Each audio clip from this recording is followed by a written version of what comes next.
Welcome back, guys. So today's going to be a fun one. We're going to stack a full frame sensor up against a APS-C sensor. We've got the Sony A7R III and the Sony A6400. So what we're going to do is run through a bunch of examples. We're going to do photo tests, video tests, low light, stabilization, B-roll.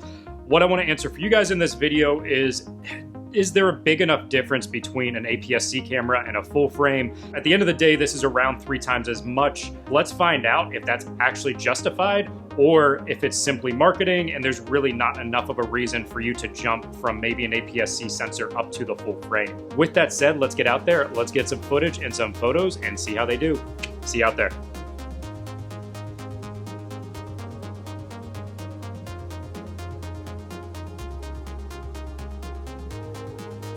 All right, so just kidding. The first test is actually gonna be here in the studio. So what we're doing right now is we'll just kind of draw a line down the middle. I got the framing the best I could to match between the two. Throughout the tests in this video, I wanna call out, we did a few different scenarios. So either in this example right now where we have a side-by-side shot of the exact same thing, I don't have two of the same lenses. So what we did is use the 16-35 GM f2.8 on the A6400, and we use the 24-70 f2.8 on the A7R III. What that allows us to do is get the same focal distance with the same f-stop on very similar glass. So by doing this, we have GM lenses from Sony. The sharpness, the detail, everything should be spot on, about identical. The only major differences, and not even major, that you may see are some type of distortion that these lenses naturally give out. But ultimately, it's gonna be very similar. So when we're comparing these side by side, similar focal lengths, different glass, same aperture. When we switch to the actual photos, the kind of exact replicas of one another later on, we are using the same glass and I'm swapping them out between the two cameras. So just something to be aware of here. As I was talking here, how's the studio look? Is there a drastic difference between the two as we switch back and forth? Let's go ahead and reveal right now which one's which in the bottom. So now that you guys can see which one's which, did you favor one over the other? Or did the A7R III really look that much better? So with that, let's actually go dive out now. We will go outside, we'll get some photos, videos, and we'll dive into those examples right now. See you out there. All right, so right now we're doing a vlogging test, and the funny thing is this has no stabilization on it right now because A6400 doesn't, and the lens I'm using, the GM, doesn't. So let me kind of slow down here actually, and we'll go ahead and switch over to the stabilized lens here shortly.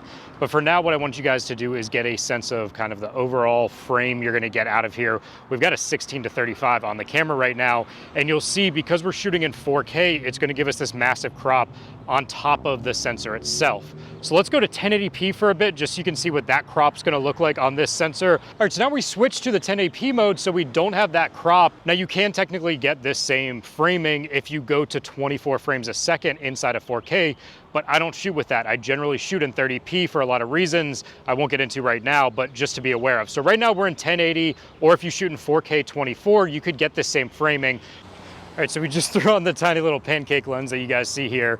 So right now we are stabilized. So we switched to a stabilized lens. Again, there's no in-body image stabilization in the A6400. Conversely, we have only in-body image stabilization on the A7R III. So we'll do a vlogging test with that here shortly. We're also gonna go out and get some B-roll right now down by the Santa Monica Pier. How is this whole scene done with stabilization? I'll do half and half. So we'll do half right out of camera, and then we'll do half where I'll actually apply stabilization inside of Final Cut. So let's go ahead and we'll continue the vlogging test now. We'll switch to the A7R III, see what you guys think, and we'll go from there. All right, so now we're on the A7R III. We've got the 16-35 again on this, so it's the same lens. What I want you guys to see is the field of view you're gonna get. So we're at the full 16 mil right now. With the full frame, you just get so much more. This is in 4K 30, so you have no actual crop that it's gonna apply. As well, now that we're walking, let's see how the stabilization looks compared to the A6400. Which is better, do you guys think? The in-body stabilization or the lens stabilization that we saw in the last scene?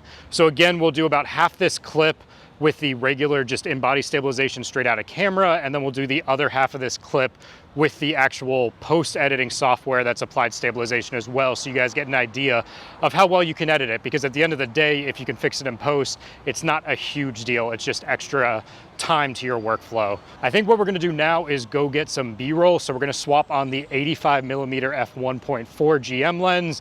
We're gonna go down to the pier. We're not gonna do the same B-roll like I normally do out of these, but we're gonna do 1 and then 2, and we're gonna do them blind, so we're gonna see which ones you guys think is better. Let's go get some B-roll.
right, so were you guys able to tell which one was which? Big reveal. So the first shots were done on the A7R III. The second shots down here at the pier were done on the A6400. Curious what you guys think. Let me know in the comments below if you were able to figure out which one was which, and if you thought there was a big difference between the two. The biggest thing I probably noticed as I was shooting was the built-in stabilization, because the 85 GM that we were using doesn't have any stabilization. Even though it was slow-mo, it was a lot harder to just generally shoot, I felt like. But it really, at the end of the day, wasn't too bad. So let me know what you guys think again in the comments. With that, let's go do some autofocus tests, and then we'll follow on with some photo tests, low light tests, both video and photo. So I'll see you guys over there for the autofocus tests. All right, so we're gonna do some autofocus tests here now. We're just gonna kind of walk around in and out of frame. We'll do both the 24-70 and then we'll do the 85 as well. So I wanna keep the lenses static to eliminate any autofocus variables between the lenses.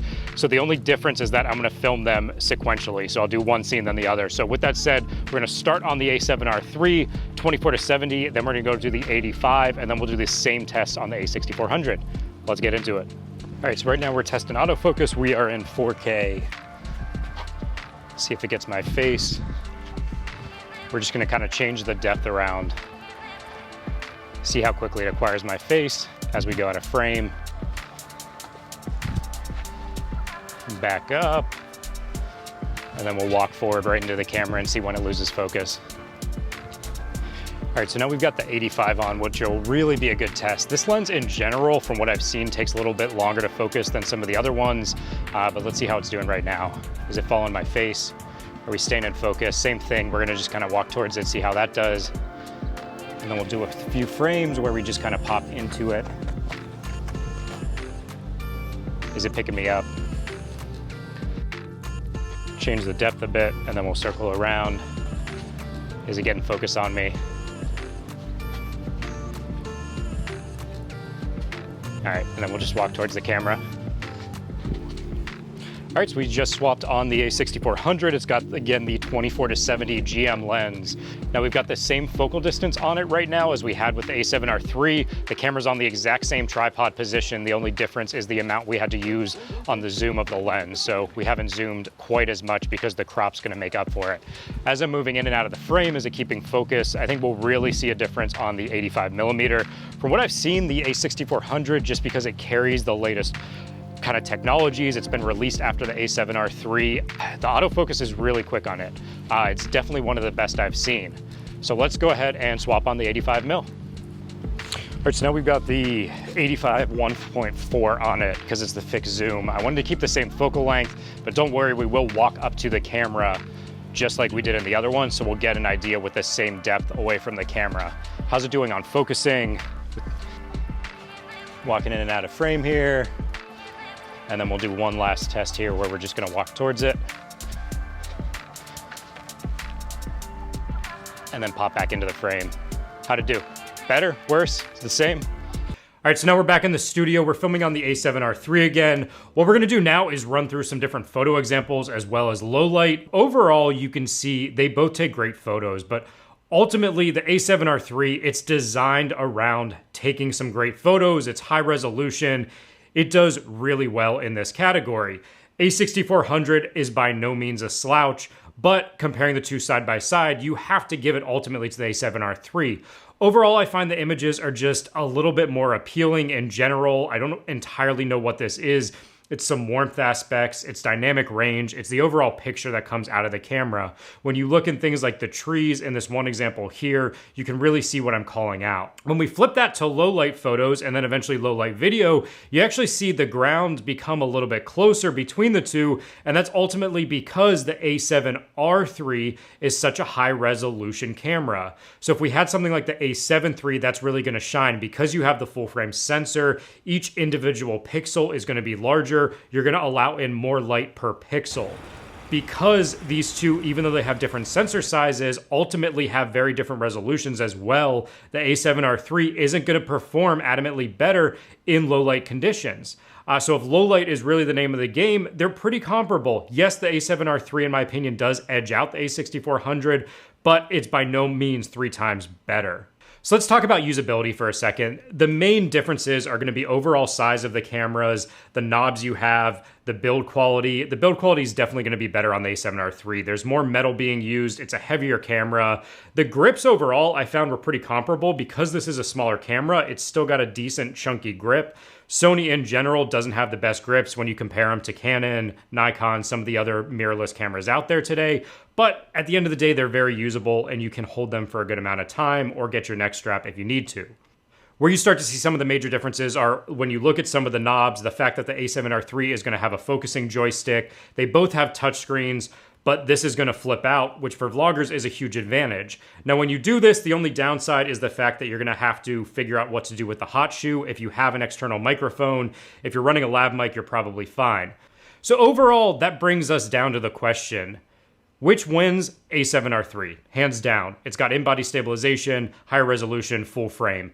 Is it 3 times as much? So I do feel like this is a situation where diminishing returns applies. You're spending 3 times as much, you're not getting 3 times the camera, but as you step into professional realm, that's when it really matters. It's gonna take better photos, it has in-body stabilization. I think if you're just after photos, you can have a good option out of either camera. Ultimately, if you care about resolution, dynamic range, again, you're maybe a pro, I think I'd lean you towards the A7 III or A7R III. If you're semi-pro, you really just care about your photo qualities, even if it's for personal use, the A6400 does a great job. So one area I'd actually give the A6400 is in focusing. I've had some focusing issues with my A7R III. In general, it does a great job, but every now and then it'll just grab random focus areas. It doesn't do the best face priority. With this, it grabs focus just so darn fast, whether it's a photo, video. I feel like maybe they have the latest, I don't know, sensors, technology, whatever in here, even though they both have the same. So it's pretty funny. As I'm talking about focusing, I just realized I lost focus on the A7R III. I have it in zone focus. It's set to this box, so there's no reason it should lose focus on my face, and it's set to face priority mode. These are the things that happen, so I think that's a great example. The A6400 is a beast at focusing speed and really holding on, tracking your target. So something to be aware of, but overall, pretty much every other category, I'm gonna give it to the A7R III. The biggest problem I see with the A6400 in the ways I use it is with video. Because I shoot in 4K, because I do 30 frames a second, this is gonna give me a massive crop. It's already a smaller sensor, then you're gonna crop for 4K, 30p. I end up with a very small frame. It makes vlogging unusable. It makes me really have to back up the camera pretty far when I'm shooting a lot of things. For me, that's a killer. I don't think that's something I can recommend for video if you need to shoot 4K 30. So let me know what you guys think. After doing this test, ultimately, if I had to recommend a new camera for someone, I'd probably go with the A7 III. Unless you're very photocentric, the A7R III is going to carry higher resolution but perform less in low light. The A6400 is great, but lacking in-body stabilization, not having great low light, I'd go with the A7 III. It's kind of the perfect balance between these two cameras. It's got in-body stabilization, it's full frame, it's not high as resolution as the A7R III. I don't believe the EVF is quite as good, but in general, for the price point, it's an amazing camera, and that's why you see so many people using it. Let me know below if you guys have any questions on today's video, any future comparisons you want to see. Definitely subscribe if you haven't already, and I'll see you guys next time.